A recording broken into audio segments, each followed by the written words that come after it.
2024లో YSR Congress party అధికారానికి చాలా దారుణంగా దూరమైన తర్వాత అఫ్కోర్స్ ఆ ఎన్నికల అర్ధరాత్రి మ్యాజిక్ చుట్టూ ఇప్పుడు కూడా చర్చ జరుగుతూ ఉంది. ఆ మ్యాజిక్కి వ్యవస్థల సమాధానం కూడా చెప్పడం లేదు, అది వేరే విషయం. బట్ అల్టిమేట్గా ఫైనల్ ఫలితం మాత్రం వైసీపీని చాలా దారుణంగా అధికారానికి దూరంగా ఉంచింది.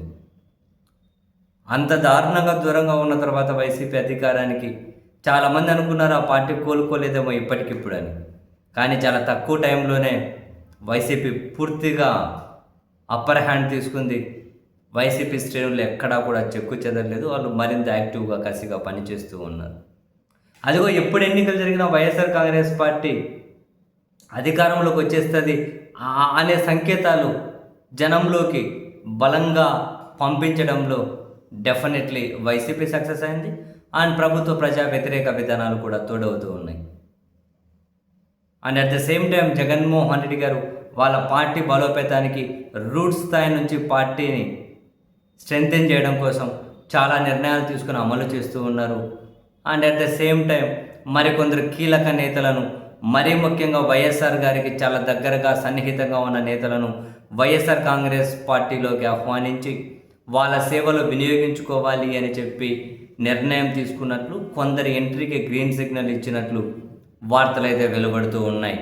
అది కూడా కాసింత తెలుగుదేశం పార్టీకి ఫేవర్గా ఉన్నటువంటి మీడియాలో కనిపిస్తూ ఉన్నాయి. ఆ ముగ్గురు వ్యక్తుల గురించి, ముఖ్యంగా ముగ్గురు వ్యక్తులు రాబోతున్నారు వైసీపీలోకి అని. సరే, ఉండవల్లి అరుణ్ కుమార్ గారు వైసీపీలోకి వస్తారని చెప్పి అప్పటి నుంచే చర్చ జరిగిన ఆయన ఎప్పటికప్పుడు దాన్ని కండెమ్ చేసుకుంటూ వస్తూ ఉన్నారు. ఉండవల్లి అరుణ్ కుమార్ గారు కనుక వస్తే తన సేవలను పూర్తి సేవలో వినియోగించి తన గౌరవం ఇచ్చుకుంటూ తన సేవలు వినియోగించుకోవాలని జగన్మోహన్ రెడ్డి గారు భావిస్తున్నారు అన్నది ఒక వార్త. అండ్ అది కాకుండా మరో ఇద్దరు కీలక నేతలు వైఎస్ఆర్ కాంగ్రెస్ పార్టీలో కీలకంగా ఉన్న రాజశేఖర రెడ్డి గారికి సన్నిహితంగా ఉన్న ఇద్దరు నేతలట. ఉమ్మడి తూర్పుగోదావరి జిల్లా నుంచి ఒకరు, ఉమ్మడి కడప జిల్లా నుంచి మరొకరు. వీళ్ళు వైఎస్ఆర్ కాంగ్రెస్ పార్టీలోకి రావడానికి జగన్మోహన్ రెడ్డి గారు గ్రీన్ సిగ్నల్ ఇచ్చారు అన్నది వార్తల సారాంశం. మరి ఆ కీలక నేతలు ఎవరు? కేంద్ర మంత్రులుగా పనిచేసిన వాళ్ళ, లేకుంటే మరొకరా?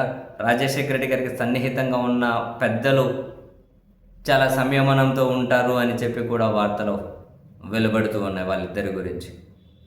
బహుశా కేంద్ర మంత్రులుగా పనిచేసిన వాళ్ళేనా, లేకుంటే మరెవరైనా వస్తున్నారా తెలియదు. కానీ వాళ్ళను పార్టీలోకి రావడానికి జగన్ గ్రీన్ సిగ్నల్ ఇచ్చారు. వైసీపీకి చెందిన కొందరు ముఖ్య నేతలు ఉండవల్లి అరుణ్ కుమార్ గారితో పాటు ఆ ఇద్దరి నేతల గురించి కూడా జగన్మోహన్ రెడ్డి గారి దగ్గర చర్చించారు అని వార్తలు వెలువడుతూ ఉన్నాయి. వాళ్ళ ఎంట్రీకి జగన్ గ్రీన్ సిగ్నల్ ఇచ్చారు, సమయం చూసుకొని వాళ్ళు వైసీపీలోకి వస్తారు అని.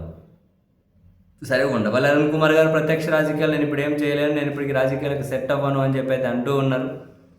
మళ్ళీ నేను రాజకీయాల్లో ఏ పార్టీలోకి వెళ్ళనని అంటూ ఉన్నారు. బట్ చెప్పలేము, ప్రత్యక్ష రాజకీయాలు చేయకపోయినా ఏదైనా పార్టీలో ఉండే సలహాదారులుగానో లేకపోతే ఏమన్నా సేవలు ఇవ్వచ్చు, తప్పేం లేదులేండి.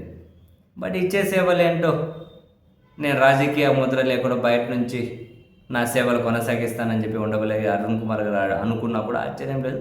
బట్ ఉమ్మడి తూర్పుగోదావరి, ఉమ్మడి కడప జిల్లాలకు చెందిన ఇద్దరు కీలక కాంగ్రెస్ నేతలు వైసీపీలోకి రాబోతున్నారు అంటున్నారు.